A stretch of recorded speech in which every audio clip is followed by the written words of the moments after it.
days are never ending, when the nights are feeling lonely. There's a place that I can go, where the birds are free to roam, in the sky, flying high, over fields of green. And where the stars inside the sky, we're the last ones shining bright, pushing through the storm tonight. We'll be burning on and on and on. We're the stars inside the sky, we're the last ones shining bright, pushing through the storm tonight.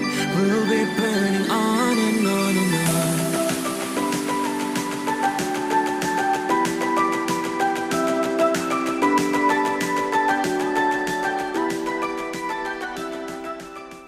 Hello Libra, this is Inspire 2016 with your weekly tarot reading for the week commencing the 25th of October until the 1st of November 2021.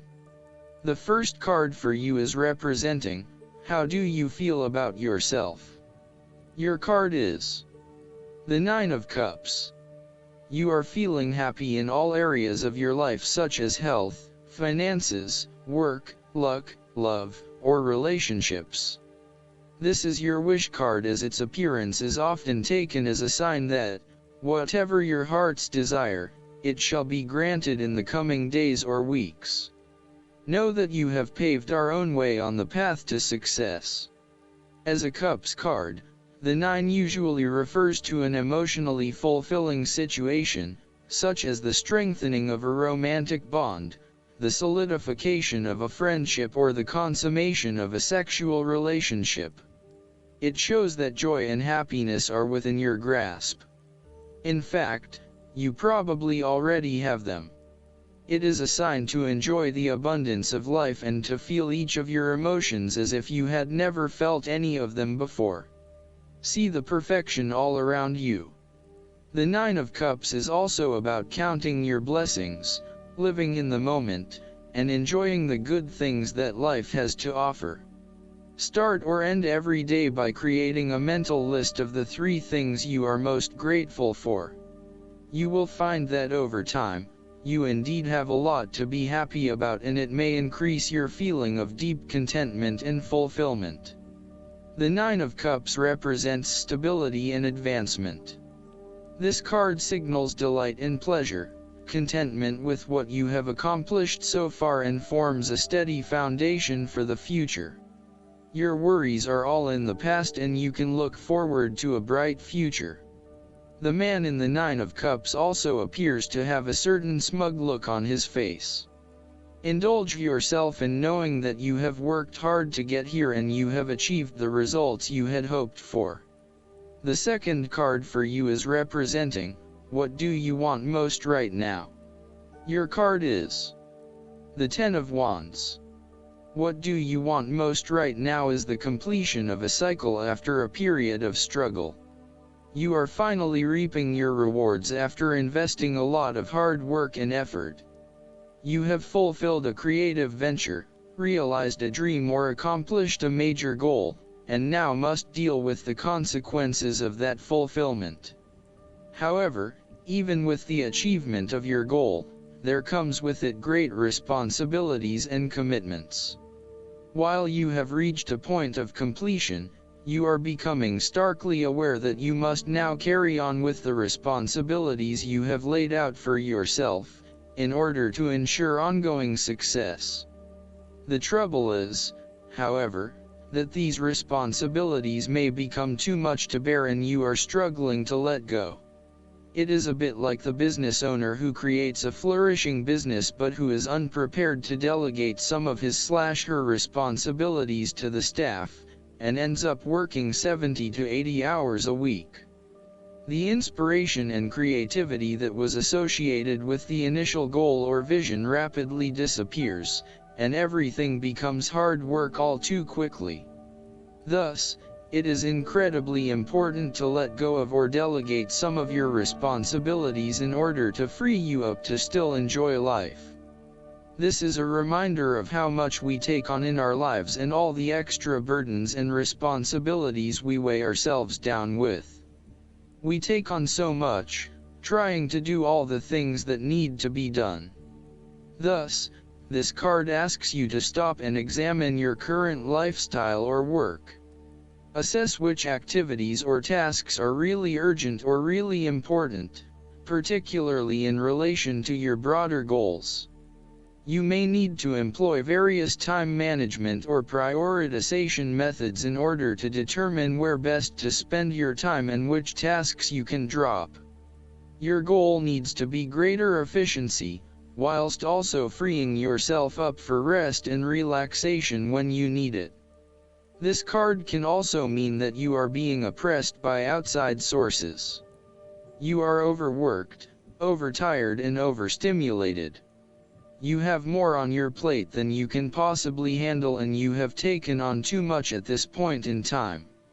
In an effort to get to the finish line, you have found yourself overwhelmed with the extra responsibility and activity.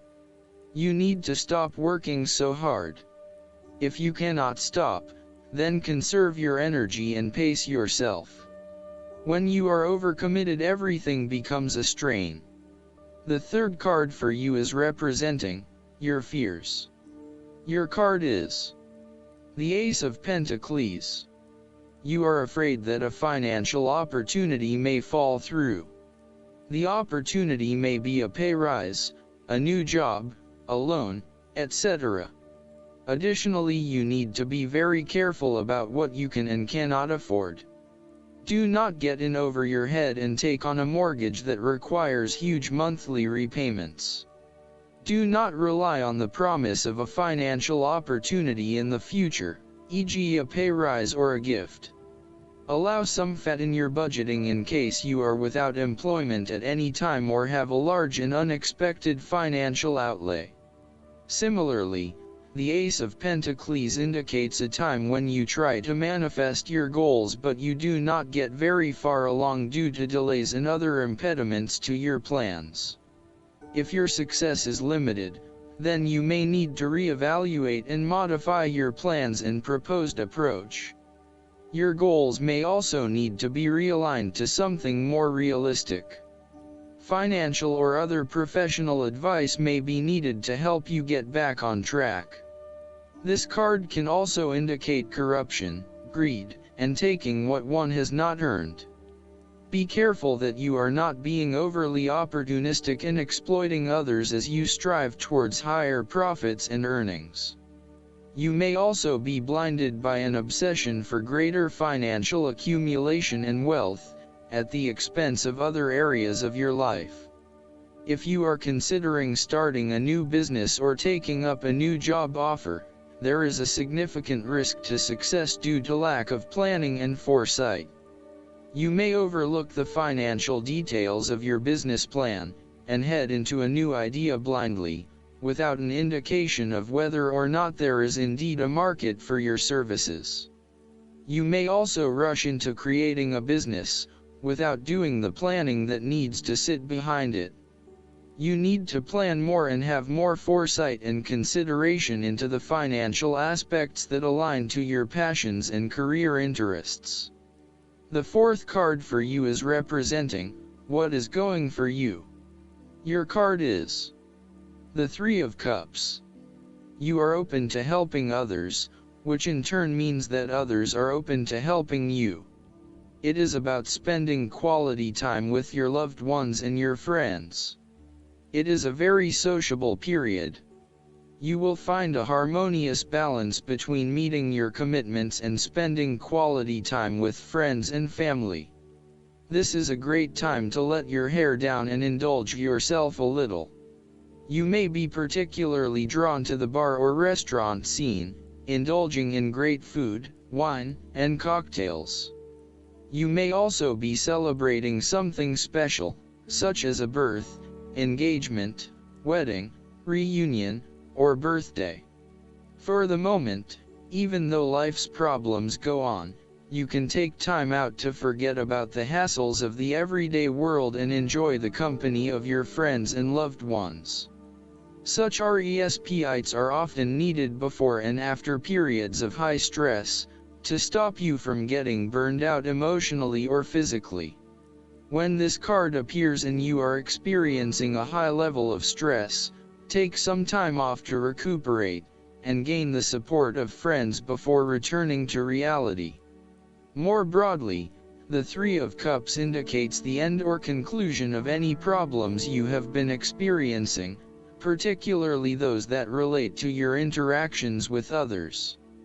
A compromise will be found which will serve all the interests of those involved and will allow for a more harmonious environment. You can facilitate this process by bringing about positive change within yourself and changing your attitude and the way you react or deal with what is happening. Treat the situation with compassion and give the benefit of the doubt where possible. The Three of Cups represents community and groups of people coming together to focus on a common goal for the greater good of others. You may find that by reaching out to others and banding together, you can achieve a huge amount in terms of sharing your positive energy and passion with others, benefiting the wider community. It is a sign that you should seek out other people to celebrate your successes along with you. The fifth card for you is representing what is going against you. Your card is the Nine of Wands. You may be afraid and hesitant to make a long-term commitment. You may be feeling as if life is all work and no play, and you may feel overcome by responsibilities or a lack of support from those around you. You may also be lacking the necessary resources, such as finances, skills, or time, in order to deal with the challenges head-on. As such, you are hesitant to make any commitments in fear that your responsibilities will become all too much. You may also be more inclined to be a little on edge and on the defensive. The boundaries you have set around yourself are now becoming your cage, locking you into your old habits and behaviors. Be careful of dwelling on past frustrations and grievances. Just try to let go. You need to be mindful not to make assumptions or hasty judgments. Lighten up a little and return to the Eight of Wands, where you take life as it comes in all its various forms. Go with the flow and release yourself of the pressures you are feeling. A holiday or a break might do you some good where you can re-energize and rejuvenate yourself. Sometimes, the Nine of Wands can indicate extreme paranoia or even schizophrenia. You may feel as though you are constantly under attack or are being watched. Oftentimes, this is indicative of a fear from within, rather than an actual external threat. Counseling or psychological help is advised. The last card for you is representing the likely outcome that you may have. Your card is the Nine of Swords. Your experience of the world is greatly influenced by your expectations, desires, and fears, and therefore you are largely the creator of your own world, and your attitudes determine how you experience that world. The Nine of Swords can also reflect fear of the future, or what may possibly happen in the future. If you allow yourself to be bound by fear of the future, you are at risk of eventually creating a negative reality for yourself by virtue of your expectations. Your nightmare becomes your self-fulfilling prophecy, which is clearly not a desirable outcome. Generally, this card is an indication that you are worrying excessively about a situation. You are literally being kept up at night because you are so anxious about a particular issue. It is possible you are working yourself up unnecessarily, and, if you were to look at the situation more objectively, you may come to realize that it is not as bad as you are making it out to be. In fact, all that worry and despair is what is making it worse, so rather than fretting about it, do something to change it. Although most people experience fear, frustration and uncertainty at some point in their lives, you should not allow those negative emotions to immobilize you or keep you from pursuing your goals with enthusiasm and hope. Expect at least some level of uncertainty in the future, and draw upon your inner strength to remain as flexible and adaptable to that uncertainty as possible. The Nine of Swords can also indicate that you are being incredibly hard on yourself, putting yourself down or engaging in negative self-talk. For every mistake you make, you blame yourself and become worked up and angry at yourself for messing up again. So, ask yourself why you are being so hard on yourself. How are you putting yourself down, or what is the source of your depression? What can you do to make yourself feel better? Last but not least, the guidance card for you is Get some rest. This card comes to you because your energy and mood haven't been as high as you'd like. You've been pushing yourself to keep going even when you're tired. Now it's time to balance your busy times with some relaxation. This is the natural cycle of all living beings, so there's no need to feel guilty because you'll now get some much needed rest. During your naps and nocturnal cycle, do pay attention to insights that come to you. After all, when you are asleep, so is your ego, making it much easier for divine messages to reach you.